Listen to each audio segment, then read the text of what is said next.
In the beginning was God, and there was nothing besides God, neither time nor space, nor land, nor sea nor sun, nor moon nor stars. Neither were there trees, nor plants, nor grasses, nor fishes, nor birds, nor animals of any kind, and there was neither man nor woman. But there was God, the God of heaven, before all time, and before all that was, and before all that is, and before all that ever shall be. And God spoke, and his eternal word went forth, and out of the blank tomb of nothingness, the universe was born.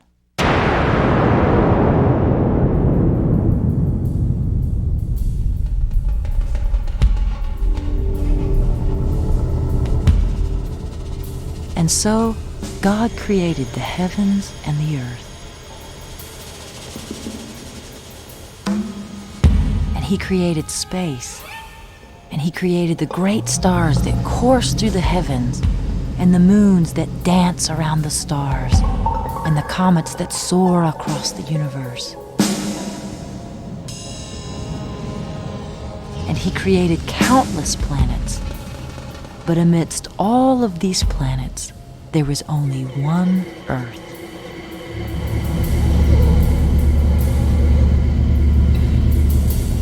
Now the Earth was completely formless and wild, and everything on its surface was shrouded in perfect darkness. But the Spirit of God was there, and it moved like a wind over the face of the deep waters. Then God spoke, saying, "Let there be light." And there was light.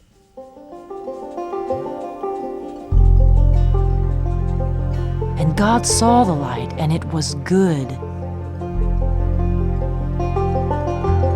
And he divided the darkness from the light, and he called the light day, and the darkness night. And the evening and the morning were the first day.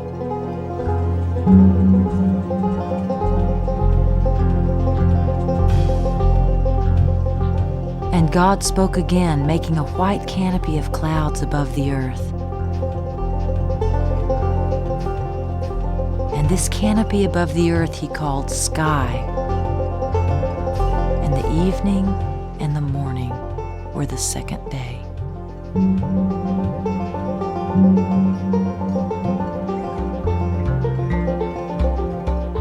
Then God gathered together the waters on the face of the earth until dry land began to appear.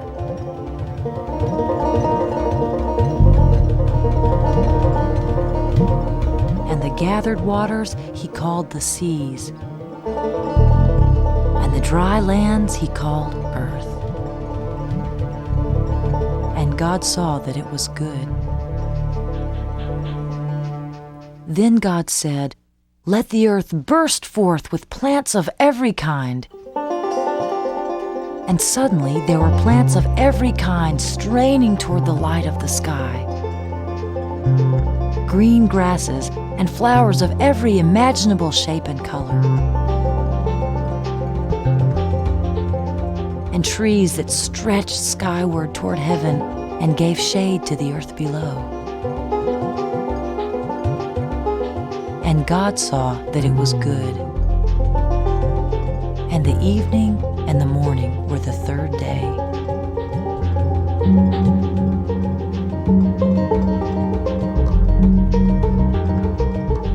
And again God spoke, saying, "Let the moon and sun and stars show themselves in the sky above the earth. They will tell the seasons and the time of day and the passing of years." And suddenly the great white canopy of clouds came apart, and the blue sky became for the first time visible. And now in the daytime sky there appeared the magnificent orange sun, and at night there appeared the serene white moon and a host of twinkling stars. And God saw that it was good. And the evening and the morning were the fourth day.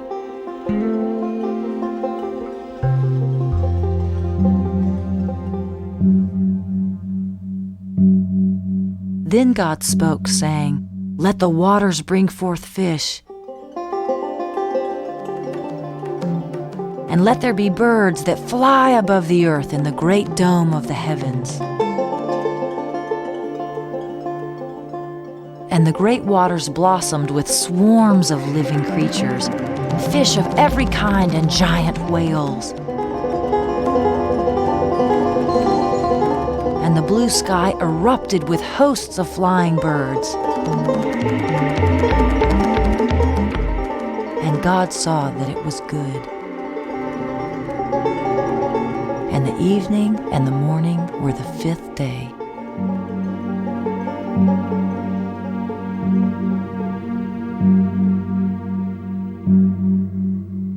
Then God said, "Let there be animals on the land." And the earth brought forth all the animals.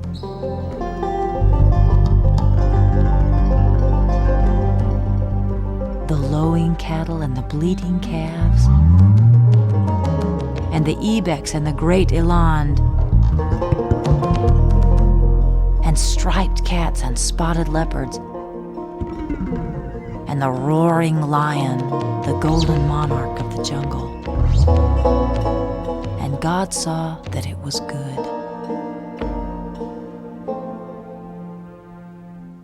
And again he spoke, saying, "I will make man in my own image, and after my own likeness, and I will set him as steward over all that lives on the earth, over the fish of the sea, and the birds of the sky, and the beasts that roam the earth."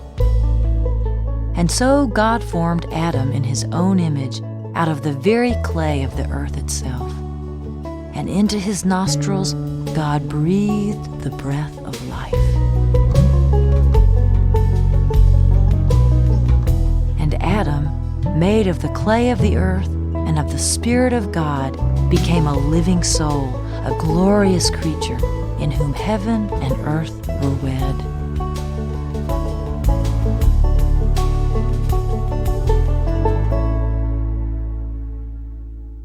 And God put Adam in a garden, and out of the ground of the garden there grew every tree that is pleasant to the sight and good for food. There was also the tree of life in the middle of the garden, as well as the tree of knowledge of all things good and evil.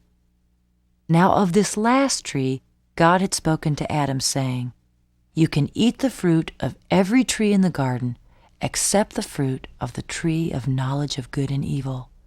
That fruit you must not eat, because on the day you eat it, you will die."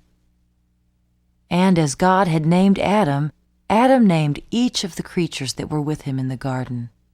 And God made Adam responsible for them and for the garden in which they lived, to tend it and to keep it. And although the hosts of animals that were with Adam in the garden each reflected the glory of their Creator in its own way, none of them was anything like Adam.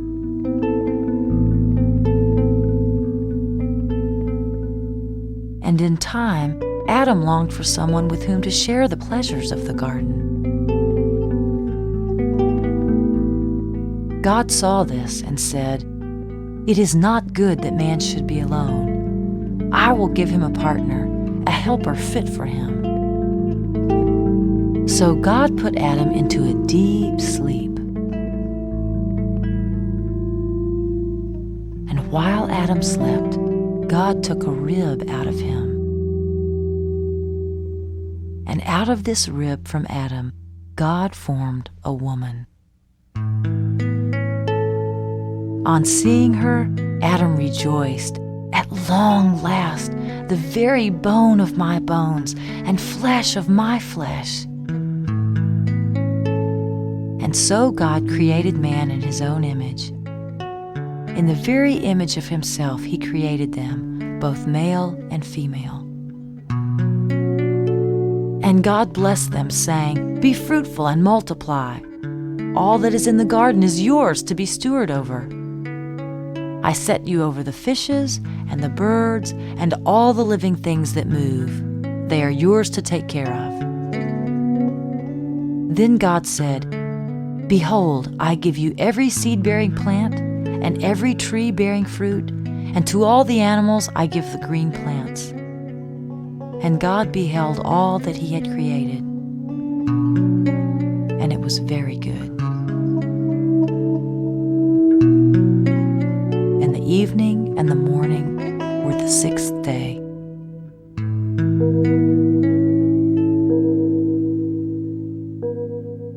Thus the heavens and the earth were finished, and all that was in them. And on the seventh day God finished his work and rested. And God blessed the seventh day and set it apart from all the others.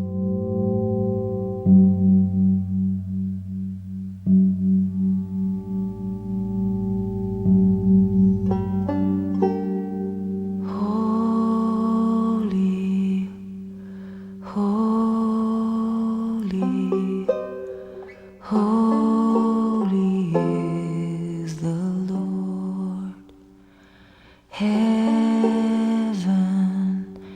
and earth are full of your glory.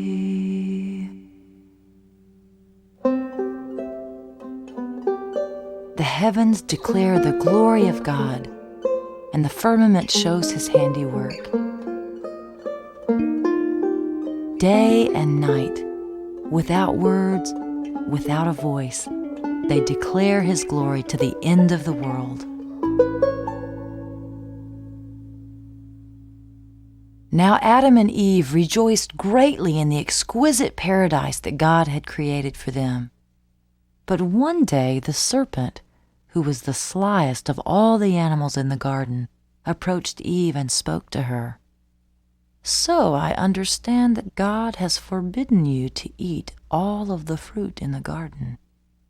"No," Eve said. "We can eat all the fruit that we want to eat. It's only the fruit of the tree in the center of the garden that we can't eat, the tree of the knowledge of good and evil. God has said that if we eat it, we will die." But the serpent spoke again. "Ah, yes," he said. "Yes, I understand. But you will not die. He only said that because he knows that on the day you eat of it, your eyes will be opened, and you will be like gods yourselves."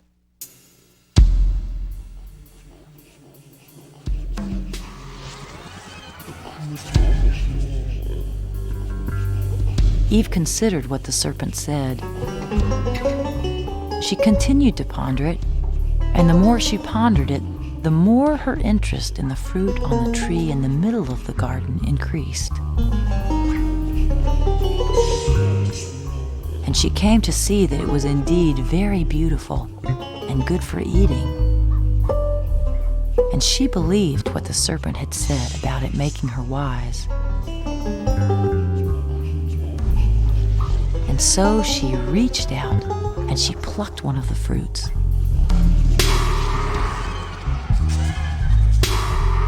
Then she took it to Adam and told him what the serpent had said, that they would not die if they ate it, and they would be like gods. And so she ate from it. And Adam too saw how beautiful the fruit was, and ate from it. And immediately the eyes of both of them were opened, and they became conscious of themselves and of their nakedness before each other.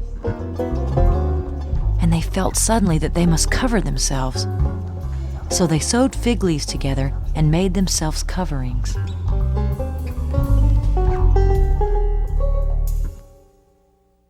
Now God enjoyed the company of Adam and Eve, and Adam and Eve greatly enjoyed the company of God. They delighted in his presence and he in theirs.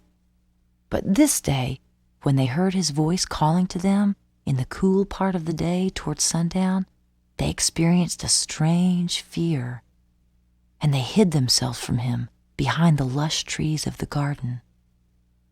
God called out, saying, "Adam, where are you?" Adam finally spoke.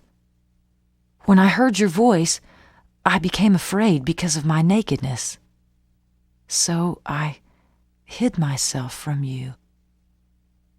"Who has told you that you were naked, Adam?" God asked him.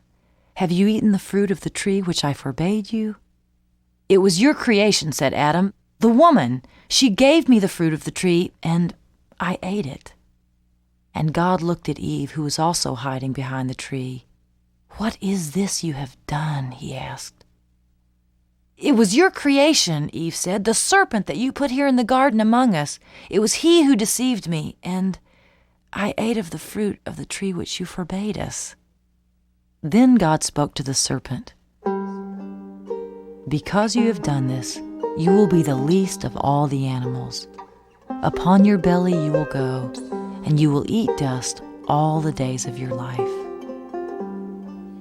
Then God spoke to Adam and Eve. "Because you have eaten of the tree of which I commanded you not to eat, the very earth upon which you walk has become condemned. In sorrow you will eat of it all the days of your life. It will bring forth thorns and thistles, and you will toil greatly to produce food until you return to the ground again. For out of the earth you were formed, and to the earth you will return."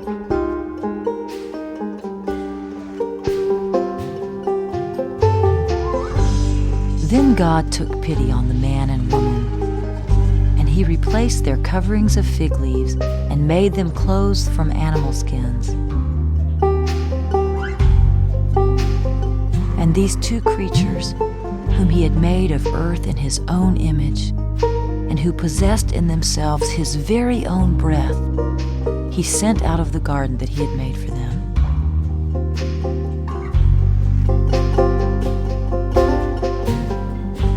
And so Adam and Eve went out into the world to till the ground from which they were made.